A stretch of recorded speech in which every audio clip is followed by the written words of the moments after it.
এই ভিডিওর মধ্যে ক্লাস 10 অনুশীলনী 4.2 এর 4 নম্বর অঙ্কটা করব। এখানে কি বলা আছে, পরপর দুটি ধনাত্মক অখণ্ড সংখ্যা নির্ণয় করো যাদের বর্গের সমষ্টি কি 365। এখানে এটা দাগিয়ে না, ধনাত্মক ধনাত্মক বলেছে, ঠিক আছে। পরপর হতে হবে আর ধনাত্মক, ধনাত্মক মানে পজিটিভ সংখ্যা হতে হবে, ঠিক আছে। নেগেটিভ নেগেটিভ সংখ্যা আমরা নেব না। তো এখানে দেখো এটা কিভাবে করব। পরপর বলেছে, ধরি প্রথম সংখ্যাটি ইজ ইকুয়াল টু এক্স, সুতরাং পরের সংখ্যাটি ইজ ইকুয়াল টু, একটা যদি এক্স হয় পরেরটা কি হয়ে যাবে, কারণ পরপর ধরো প্রথমটা 2, পরেরটা কত হয়ে যাবে, পরপর মানে 3, তাহলে কি এটা 2 আর এটা হচ্ছে 2 + 1, ঠিক আছে। তো এখানেও সেমভাবে এখানে যদি প্রথমটা এক্স নিই, পরেরটা কি হয়ে যাবে, এক্স + 1।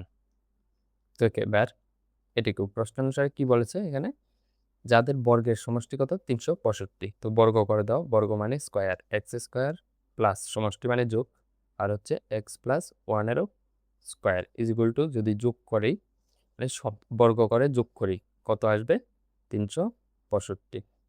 তো এখানে বা এক্স স্কোয়ার একইভাবে, আর এটাকে যদি আমরা সূত্রে ভাঙাই কি হয়ে যাবে, a + b whole square. a + b whole square সূত্র কি, a স্কোয়ার, এ মানে হচ্ছে এক্স এর স্কোয়ার প্লাস 2ab, 2ab মানে হচ্ছে 2x, আবার b হচ্ছে 1 মানে 2 একে 2 আর x প্লাস এরপর হচ্ছে b স্কোয়ার, b মানে 1, 1 স্কোয়ার মানে 1, ঠিক আছে। তাহলে 365 বা এরপর কি হয়ে যাবে, এক্স স্কোয়ারে 2x স্কোয়ার, আর এদিকে আছে +2x, তো এখানে আছে +1, এটা এদিকে আসলে -365 ইজ ইকুয়াল টু 0।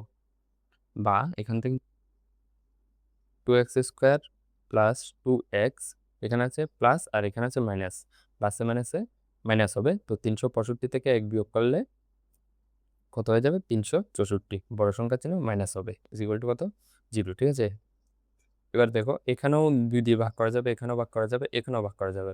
তো 2 দিয়ে সবগুলোকে ভাগ করে দাও, ভাগ করে দিলে কি হয়ে যাবে, এখানে 2 দিয়ে ভাগ করলে 2 একে 2, শুধু 1 থাকবে, এটা আর লিখতে হবে না। এখানে এখন 2 দিয়ে ভাগ করলে শুধু x থাকবে, আর এখানে যদি 2 দিয়ে ভাগ করি, প্রথমে 3, 3-এর মধ্যে 2 একে 2, এরপর কত, 3-এর মধ্যে 2 একে 2 চলে গেছে মানে আরো 1 আছে, 3-এর মধ্যে 2 চলে গেছে আরো 1 আছে, আর এখানে আছে 6, তাহলে 6টা এখানে লিখেছি।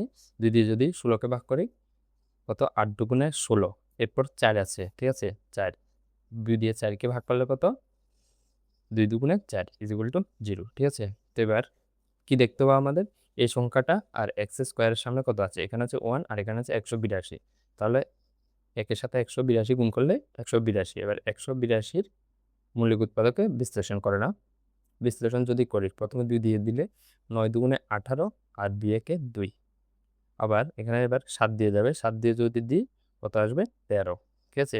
7 13 91। তো এখানে 182 ইকুয়াল টু কত এসেছে, 2 × 7 × 13, ঠিক আছে। আর চিহ্ন দেখো, এখানে আছে মাইনাস, এখানে আছে প্লাস, প্লাসে মাইনাসে কত, মাইনাস মানে আমাদের বিয়োগ করে লিখতে হবে, আর বানাতে হবে কত, এক্স এর সামনে কত আছে 1 মানে 1 বানাতে হবে। তো এবার বিয়োগ করে লিখবো, 7 দুগুণে 14 × 13, তো 14 থেকে 13 বিয়োগ করলে 1 চলে আসবে, 14 - 13 ইজ ইকুয়াল টু 1, ঠিক আছে। তাহলে আমরা এক্স এর সামনে এই যে 1 আছে, কিছু নেই মানে 1 আছে, 1 এর জায়গায় কত লিখতে পারবো, 14 - 13, ঠিক আছে। তাহলে বা এক্স স্কোয়ার প্লাস, এখানে কিচ্ছু নেই মানে 1, 1-এর জায়গায় আমরা কি লিখতে পারবো, 14 - 13, 14 - 13 x minus 182 is equal two 0, ঠিক আছে। এরপর দেখো এখানে কি হয়ে যাবে, বা x square plus 14x - 13 x minus 182 is equal two 0, ঠিক আছে।